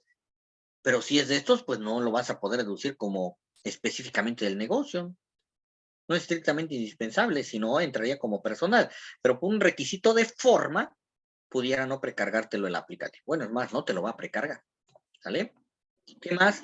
Gastos funerales, la parte que no excedan de la UMA, elevada al año, donativos no onerosos ni remunerativos, intereses, aquí viene lo de los créditos hipotecarios que les comentaba que va a volver a suceder. No se espanten si les aparece cero, es por el tema de la inflación.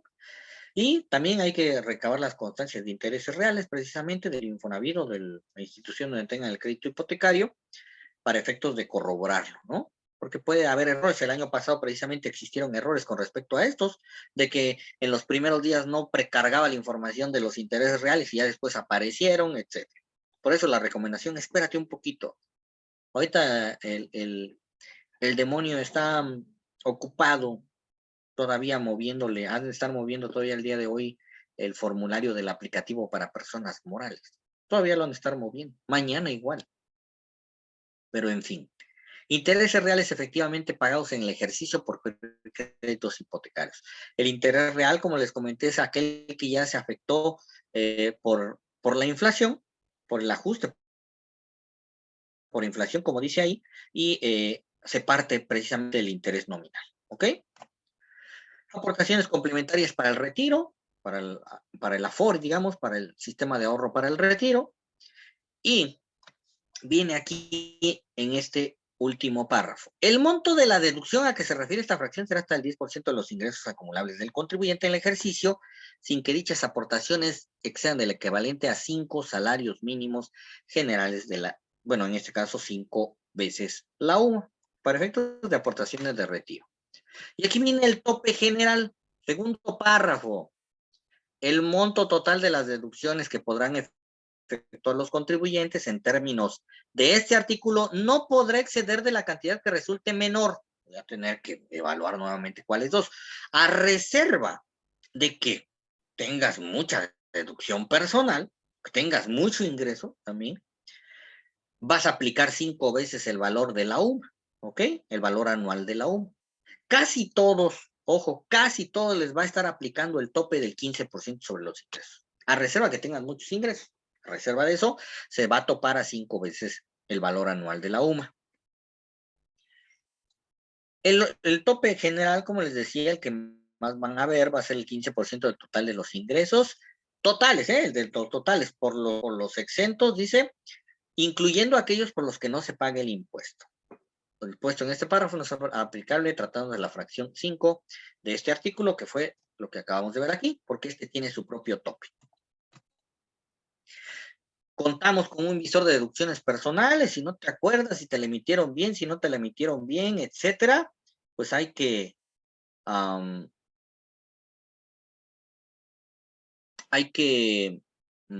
pues verificar, ya sea con tu contador, ya sea o tu contador verificar que tu factura, tu CFDI, cumpla con los requisitos establecidos, ya te dije, el uso del CFDI, que la forma de pago sea la correcta, etcétera. Pero también te puedes auxiliar de este visor de deducciones personales, donde te va a aparecer, por ejemplo, yo aquí entré, yo no tengo deducciones personales, y me dice que no encontró nada, ¿sale? Decreto, este decreto te dejo ahí la fecha, importante, porque las colegiaturas no son deducciones personales, ¿eh? Las colegiaturas, ¿qué cosas son? Estímulos. Es un estímulo de colegiaturas. Así que no lo encontramos ahí en el artículo 151, ¿no? Si ustedes buscan ahí no van a encontrar el tema de colegiaturas. Sin embargo, pues en este decreto nosotros encontramos precisamente lo que respecta a estímulo de colegiaturas. En algún momento me preguntaban, oye, la maestría, el doctorado, ¿se puede meter como deducción personal? No, pero les comentaba, si necesitas la maestría, ejemplo, un abogado, en el régimen de actividades empresariales y profesionales, precisamente en el profesional, lo puede meter como una deducción normal, general, estrictamente indispensable, etcétera. No como deducción personal, porque ahí sí no está limitado a cierta escolaridad, ¿no? Maestría, doctorados, pues no entran como deducción personal, pero como te digo, si se acredita la funcionalidad de estos programas o para el beneficio que va a tener, que sea estrictamente indispensable, sin problemas, ¿sale? La obligación del cálculo anual viene establecida en el artículo 152 y nos dice que estas personas físicas van a calcular el impuesto sumando. Y no me pone todos los capítulos, ¿eh? No me pone todos los capítulos. Me dice, calcularán el impuesto del ejercicio sumando a los ingresos obtenidos conforme, y esto que está entre paréntesis se lo puse, ¿eh? Para ya no irnos a la ley. Ya tienen ahí de qué es el 1, el 3, el 4. A los capítulos 1, salarios. 3, arrendamiento. 4, enajenación de bienes. Mira, si van a tener que vendiste tu casa, lo vas a tener que declarar, aunque esté exento, ¿eh? Adquisición de bienes, herencias o legados entran ahí. Intereses, dividendos y demás ingresos. Tenemos el capítulo 1. No tenemos el capítulo 2. Pero más adelantito me dijo, le vas a sumar alguna partecita del capítulo 2, solo una, ¿eh? No todas, porque el capítulo 2 tiene secciones.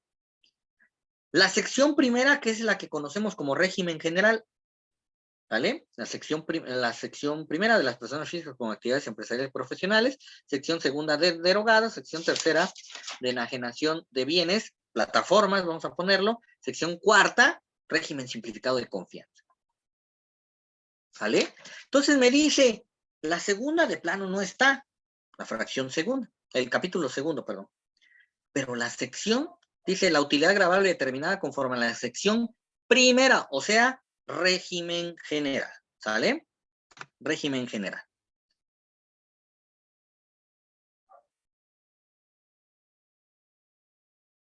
A ver, vamos a darle lectura a la pregunta. Una persona que se incapacitó por riesgo de trabajo la mayor parte del año debe declarar. Pregunta Carmen, el riesgo de trabajo ya fue terminado, sigue en incapacidad, no sigue en incapacidad, ya tuvo el alta médica, tuvo incapacidad permanente parcial, tuvo incapacidad permanente total. ¿Cuál fue el desenlace del riesgo de trabajo? Esa es la pregunta que te haría. Nos pones ahí y ya para poder responderte de una manera más exacta, más clara, para tener el panorama completo. De entrada, sí, por la pregunta como la veo, no. Bueno, y también dependiendo de sus ingresos, gana más de 400,000 pesos, tuvo más de 2 patrones, quiere presentar su declaración anual, pues debe declarar, tiene la obligación de declarar. Si es incapacidad durante todo el año, dice, bueno, la mayor parte del año, no tendría, si no rebasa y no cumple con los supuestos del artículo 98, no, ¿sale? No, ahí sí no. ¿Por qué? Porque la incapacidad es una protección de la seguridad social. La relación de trabajo no se terminó, no encuadra en el supuesto de terminación antes del 31 de diciembre. ¿Qué hace? ¿Qué efecto laboral tiene la incapacidad? Recordemos que para términos laborales, por ahí tenemos un capítulo importante que se denomina de la suspensión de los efectos de la relación laboral. Lo único que ocurre con la incapacidad es suspensión, no terminación. ¿Sale? Aquí, miren, ya se soltaron unas así las preguntas. Contador Víctor Manuel. Una persona física que todo el 2022 estuvo en reciclo. Y en el 2023 se cambió actividad empresarial. La anual la presentará del reciclo persona física, porque sí. La anual 2022 va a tener que ser reciclo. Y ya se cambió el contribuyente en 2023 para que presenta en 2024 va a ser actividad empresarial. Ahí sí, ahí sí. Ya que todo 2022 la tributó precisamente en reciclo. Tendría que ser en reciclo. Está en valoración si es parcial o permanente, pero en este año. Ah, sí. Todavía está en valoración, entonces no es caso de riesgo determinado, para efectos, yo decía, de la prima, pero para efectos laborales, como te diga, lo único que ocasiona, ¿no? Ocasiona terminación.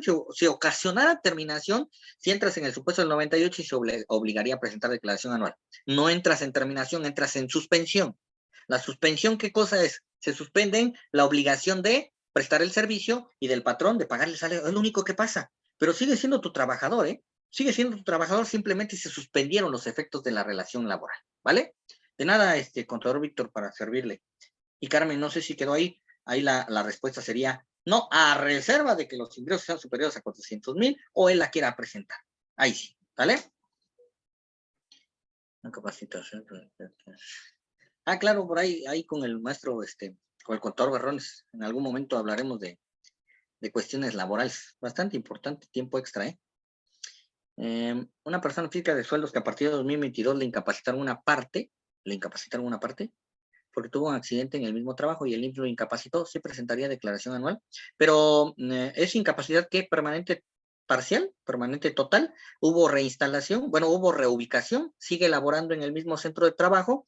Si sigue laborando en el mismo centro de trabajo, no hubo terminación de la relación, no, si hubo terminación de la relación, terminación como tal, ya sea por rescisión sin responsabilidad para el patrón, sin responsabilidad para el trabajador, ahí sí. ¿Ok? Aquí, ojo, lo que te dan de incapacidad como pues sigue laborando, no, entonces no, no hay terminación. Se confunde mucho precisamente porque, oye, es que me están dando pensión. Sí, porque esa es una pensión, bueno, es una incapacidad, es un subsidio, perdón, por esta incapacidad permanente, parcial o total que te pudo haber ocurrido, pero solamente. Ahí sí no, ahí sí no. ¿Vale? Y sigue laborando en el centro de trabajo, le siguen timbrando su nómina, no existió terminación. El supuesto es como si siguiera laborando, simplemente por el riesgo del trabajo, por el accidente que tuvo, le otorgaron como tal por prestación médica y prestación en dinero, la incapacidad que le corresponde, simplemente. Ahí no le veo mucho detalle, Belía. De nada. Entonces les decía, aquí nos faltó ¿cuál? Reciclo, el 152 nos quitó al reciclo. Oye, ¿por qué no está el reciclo aquí? Ni está plataformas, porque ellos tienen su sección específica y en el del propio reciclo le fueron a meter la tablita del anual. O sea, para reciclo no le hagas caso a lo que dijo el 52, para reciclo vete ¿a dónde? A lo que dice la propia sección cuarta, perdón, la sección cuarta del capítulo segundo. Y ahorita más, bueno, ya mero nos vamos a meter a reciclo para que nos dé tiempo ver ahí cuestiones de reciclo. Y de todas formas, pues el material igual se los comparto ahí. Luego me tarda un poquito hasta que el contador me recuerda porque se me van un poquito los tiempos, las fechas, pero pues con todo gusto se les comparte, ¿sale? No cambia. Ahí está. Consideraciones con respecto a tarifa. Esta tarifa que aparece en la ley, pues es de la ley cuando se publicó, 2013, 2014, que inició su vigencia y no ha sido modificada en la ley. Entonces, esta que están viendo en pantalla no es la tarifa que vamos a usar, no es la tarifa que vamos a usar, sí, de nada. Sin embargo,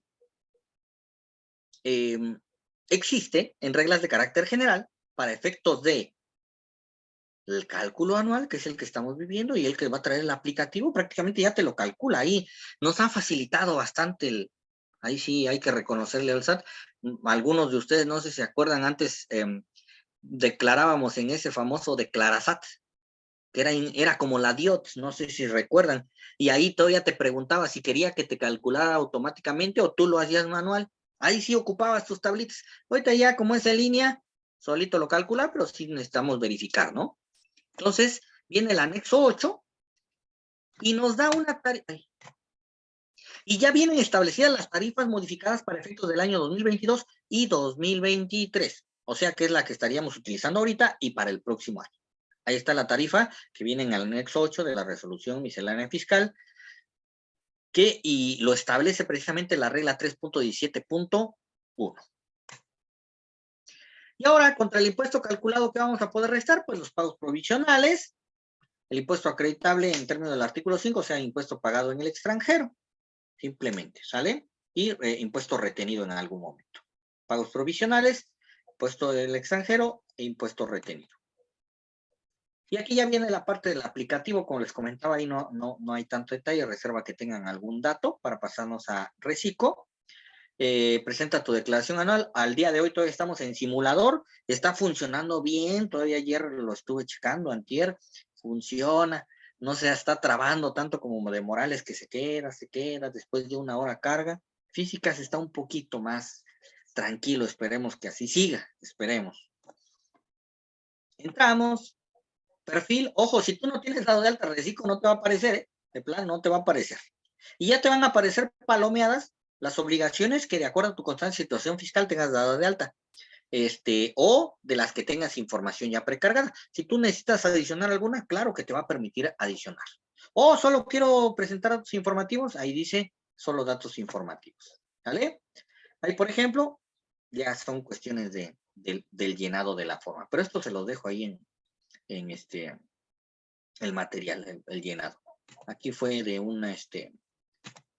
de salarios, honorarios.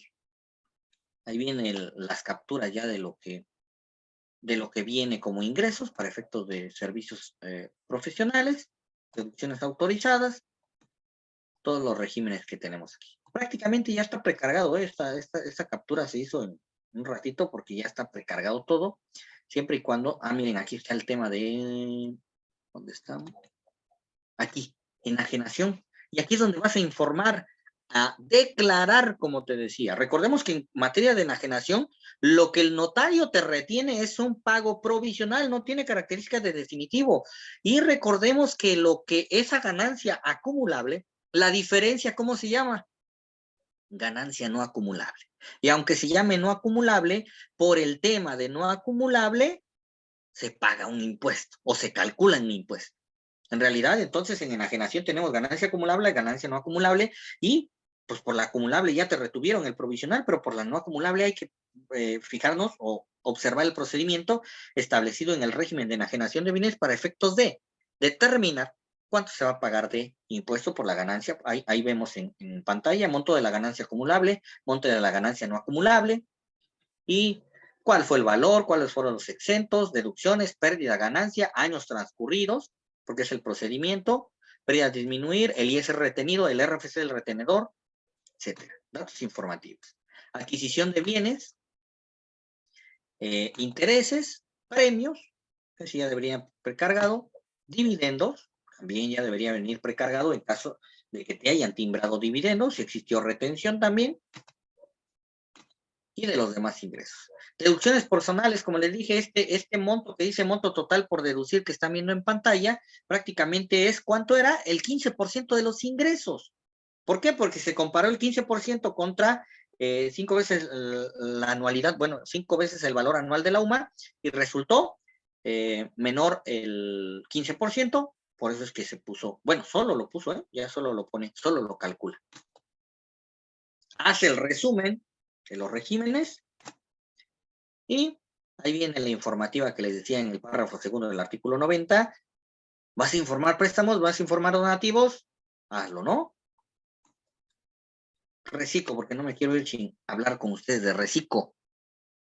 Es un régimen que en primera instancia es el primer año que vamos a presentar declaración anual. Está pasando un fenómeno importante que para salarios sí lo vieron, sí lo previeron, pero para Recico no.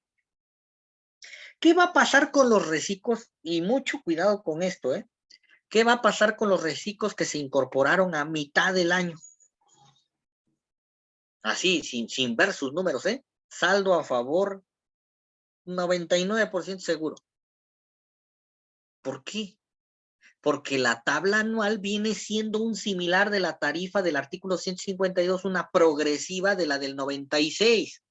¿Por qué creen que a los de salarios dijeron, si tú no trabajaste todo el año, pues estás metiéndole ingresos a una tarifa anual, ingresos de 6 meses? Lógico que no te va a dar tanto impuesto, lógico que vas a caer en renglones anteriores. Lo mismo está pasando con estos reciclos, pero no hay ninguna disposición que diga que si no trabajas todo el año. No lo dice. Fíjate bien, ahí el artículo 113 nos empieza a hablar de los reciclos, quienes entran en reciclo, y recordemos que el reciclo ahorita es un híbrido. ¿De quién? Del régimen general de actividades empresariales, de profesionales, de arrendamiento. Y por ahí dijeran, bueno, se maneja por separado, por las particularidades que tiene, los que eran agapes. Nos vienen y nos quitan los agapes de donde estaban, porque no debieron de estar ahí en realidad, porque estaban en el título de personas morales. Los únicos agapes que se quedaron fueron los morales.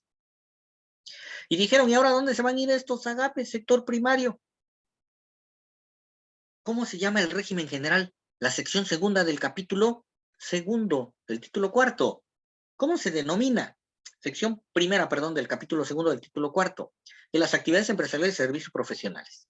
Y si nos vamos a observar el 16 del Código Fiscal de la Federación, ¿qué encontramos en empresariales? Comerciales e industriales no entran.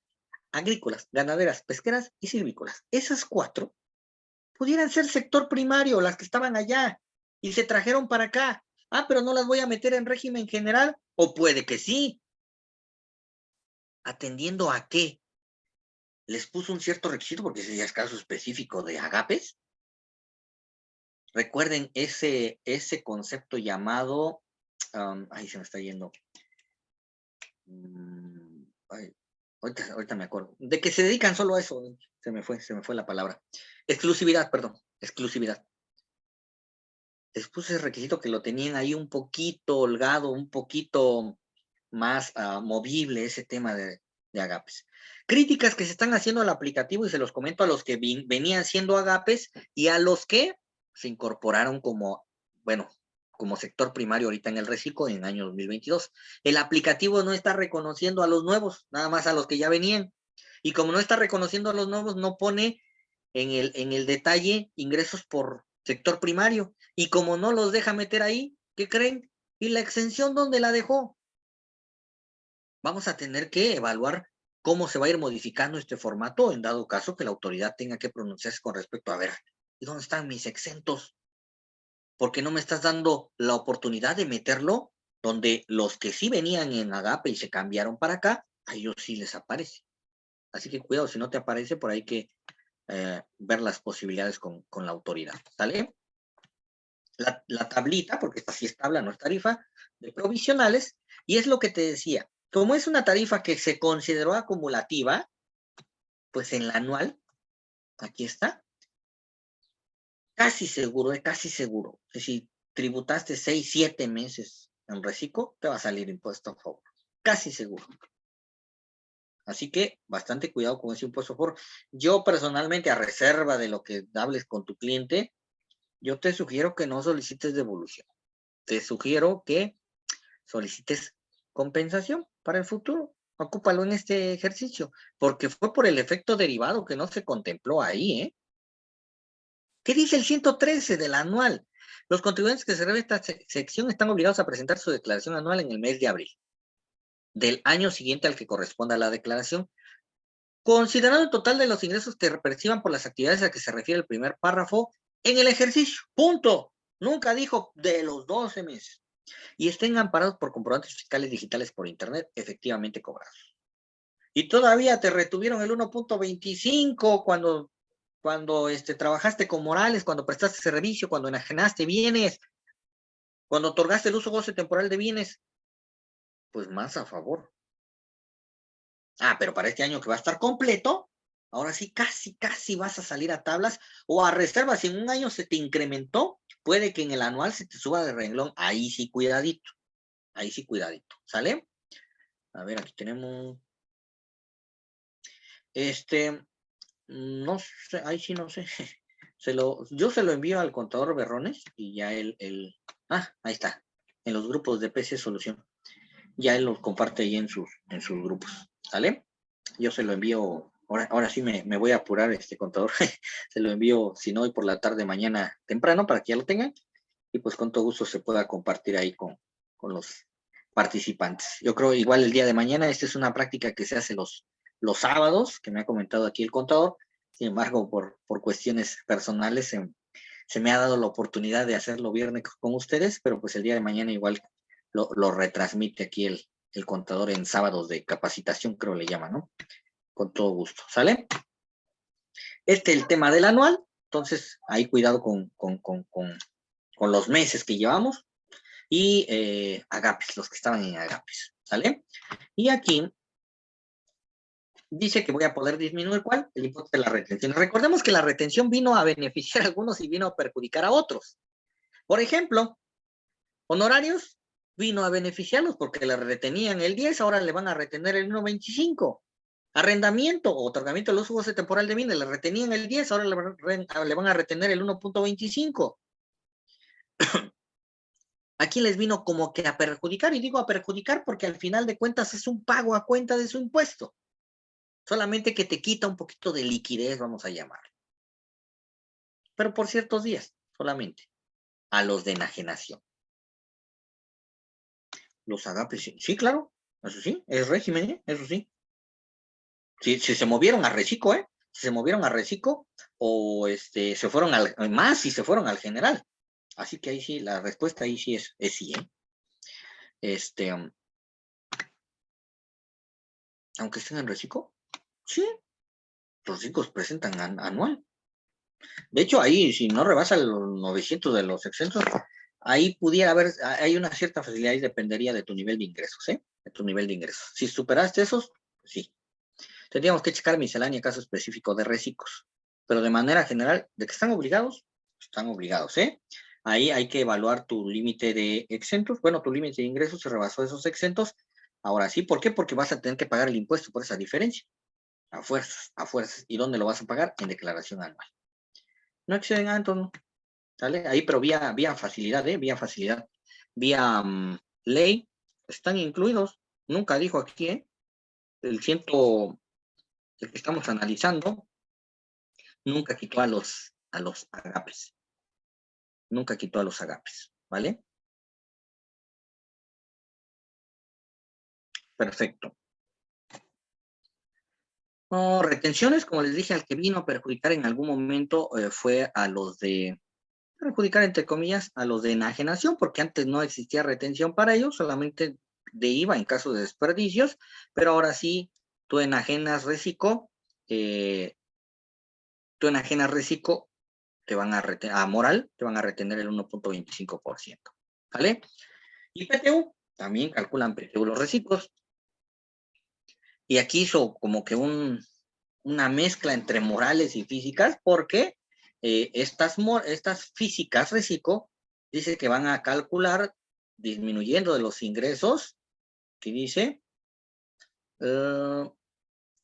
los pagos por servicio de adquisición de bienes, y te deja quitarle los exentos no deducibles de acuerdo a la fracción 30 del 28, cuando eso es para efectos de personas morales, pero así se establece. Así que también calculamos PTU para efectos de reciclo, ¿vale? ¿Qué pasa si no la presentas? Te van a sacar del reciclo en este caso y vas a poder volver a tributar hasta el siguiente ejercicio. Dice, los contribuyentes que omitan 3 o más pagos mensuales en un año de calendario consecutivo o no, o bien, no presenten su declaración anual, dejarán de tributar conforme a esta sección y deberán de realizarlo en los términos del título 4, capítulo 2, sección 1 o capítulo 3 de esta ley. ¿Qué vas a sacar de ahí? Viene el fundamento de la retención, el 1.25, que me lo da el 113J. Y viene parte del aplicativo igual. Aquí se aparece, aquí abajito, régimen simplificado de confianza, los ingresos que se tienen, Y aquí viene, como les comentaba, nomás me deja actividad empresarial, servicio profesional, uso goce o enajenación de activos. El resultado, los pagos mensuales ya vienen precargados, así como los están viendo. Y la determinación, el ISR, perdón, retenido por personas morales, no tuvo operaciones con morales. Ahí está. Y la determinación, aquí cayó en el 1.10. Como se retuvo de más, precisamente porque esta no operó todo el año, aquí le dio un saldo a favor bastante interesante. Por eso es que les comentaba la repercusión que va a tener. ¿Sale? Datos informativos, si tenemos. Y la PTU ni siquiera te pone el formulario, nada más cuánto. Infórmame cuánto. No es como el de Morales. ¿Vale? Y ahí estamos, entonces. No sé si ahorita para que podamos desahogar algunas preguntas o algunos comentarios que puedan realizar, con todo gusto, como les comentaba, pues el material se lo voy a compartir aquí al contador Berrones. La declaración anual, el aplicativo como tal no es complicado, pero siempre teniendo el acercamiento de su contador. Si nos están viendo, ahorita entraron algunas personas asalariados, físicas, que ellos mismos van a presentar su declaración anual porque me dijeron que es fácil, porque ya quiero mi saldo a favor. Pudiera ser, pero siempre acércate, pregúntale a un profesional, a un contador, para poder evitar algunas circunstancias en algún momento que se puedan traducir en riesgosas, como lo comentaban, algunas cosas que están exentas y por no informarlas ya no. Es importante entonces tomar en cuenta todas estas disposiciones. El régimen específico, por ahí, los regímenes específicos, precisamente es plataformas y régimen simplificado de confianza, los demás se aparecen en el aplicativo de la declaración anual. ¿Vale? Ok, perfecto. ¿Alguna duda, comentario, no sé, para poder ir cerrando nuestra plática del día de hoy? Y como siempre, agradeciéndole aquí al contador Berrones la invitación. Es la segunda vez que estamos por aquí con él y esperamos que se han cubierto las expectativas y sí, pues las expectativas del compartir del curso que se tenía para el día de hoy, de manera de esta plática de personas físicas, anual de personas físicas. Mañana ya vamos a estar en posibilidad, pero esperemos un ratito. ¿Dudas, comentarios? Si no, le dejo el micrófono aquí al contador Juventino Berrones. Aprovechen al profe, porque luego el profe no va a estar y usted va a estar todo asustado preguntándome a mí y yo no sé. Así que me pregunte. Está bien, Charlie. Esta sesión, bueno, pues se va a repetir por aquí el día de mañana, ¿verdad? Para que, buenas tardes, Conta, pero entonces los que cambiaron la mitad del año al reciclo se tienen que saber, ya están preguntando. Tienen que presentar 2 declaraciones. Lolis pregunta. Bueno, hay una pregunta antes, ahorita le damos aquí a Lolis. Uh-huh. Aquí el tema de, bueno, fíjense que aquí fue porque la plataforma lo permitió, ojo con esto. El reciclo como tal debió ser la recomendación que se estuvo realizando, bueno, personalmente estuve realizando, es que era por ejercicio completo. Cuando vino la transición precisamente es, ¿por qué te cambiaste a reciclo a mitad del año? Esa sería la primera pregunta. ¿Por qué a mitad del año? Quiere decir que, ¿qué? ¿Estabas en RIF y te cambiaste a reciclo? ¿Estabas en Agape y te cambiaste a reciclo? Se debió hacer a partir del 1 de enero, ¿no? Se debió hacer a partir del 1 de enero. Eso sí es indiscutible. No creo que hayas estado en general y te cambiaste a reciclo a mitad del año. ¿Por qué? Porque eso prácticamente no estaba permitido como tal, ¿vale? Pudo haber sido de RIF o de Agape.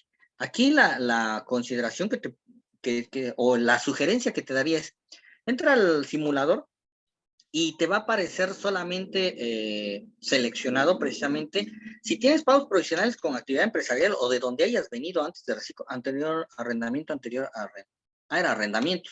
En este caso, como tal, 2 declaraciones, ¿no? Simplemente verifica en tus pagos provisionales, si tuviste pagos provisionales con respecto a arrendamiento, si ya vienen precargados en el tema de, precisamente en el rubro de arrendamiento. Si no, la recomendación sería todo reciclo, solamente que ahí sí vas a tener diferencias. ¿Por qué? Porque todo el año lo debiste haber tributado en reciclo. Todo el año lo debiste haber tributado en reciclo. Y esa también vendría una recomendación general.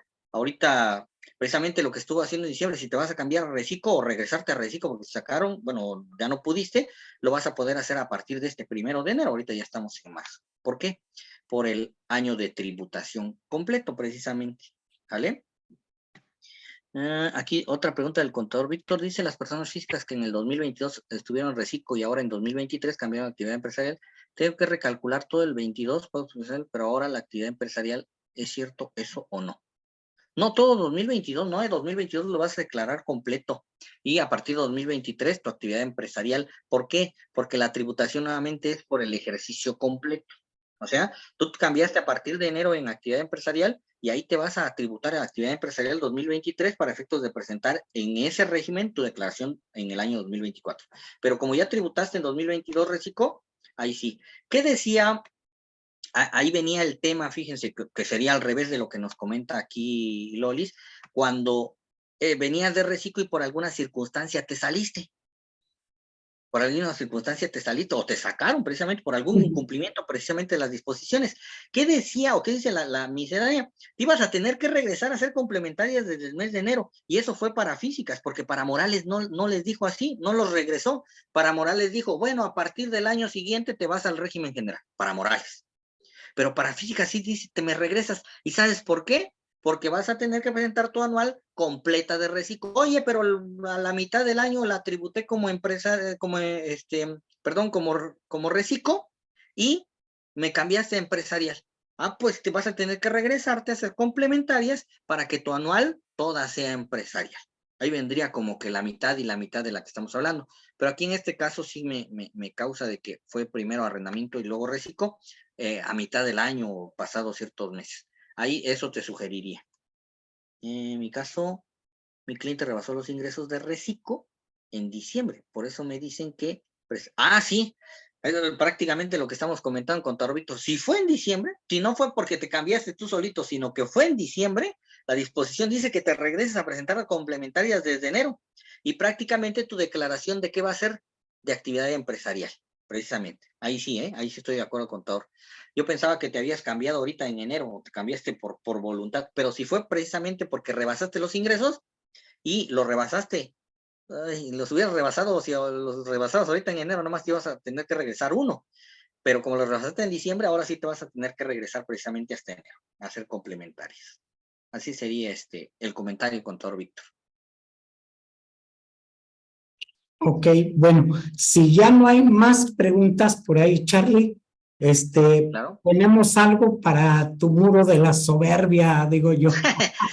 no fue de la soberbia, fue... ya Tenemos ahí tus reconocimientos que te debía el del pasado curso, porque fíjate que me quedé yo solillo y allá estaba el reconocimiento y yo estaba acá arriba. Ajá. Pero bueno, aquí están los dos, pues para agradecerte la charla, ¿no? Agradecerte que hayas estado con nosotros y bueno, pues esperemos que no sea, por supuesto, la última vez que estés por aquí. Te los vamos a hacer llegar a tu WhatsApp, ahí para que los pongas en el muro de la soberbia. Claro. Ya los voy a poner ahí aparte para que vean que sí los pongo. Ok, Charlie. Bueno, pues muchachos, creo que por ahí ya no les veo preguntas. Pues sería todo y nos veríamos el próximo sábado de capacitación. Hoy fue viernes, pero se repite mañana. Y vale la pena, por ejemplo, en el caso de Charlie, pues de que aunque no sea en sábado, lo hagamos en viernes y lo repliquemos el sábado, porque Sí. la calidad del individuo lo merece, ¿verdad? Claro, gracias. No, pues gracias por la invitación y gracias a todos los participantes, un gusto. Y pues ahora sí que siempre hay dudas, siempre hay un poquito más que aprender y pues también estamos en el constante conocimiento, en el constante aprendizaje también nosotros. Ok, pues muchísimas gracias, profe, y te deseamos lo mejor. Nos vemos y pronto te hablo para que nos platiques más cosas. Claro. No se olviden de, si quieren renovar por ahí sus sus sistemas de compa con nosotros. Estamos a la orden. Si tienen dudas de la facturación 4.0, tanto de la factura como de las nóminas, bueno, pues échenos un grito. Estamos haciendo también talleres presenciales y también estamos haciendo talleres vía Zoom para la gente que está fuera de San Luis Potosí. Por mi parte, muy agradecidos y nos vemos la próxima.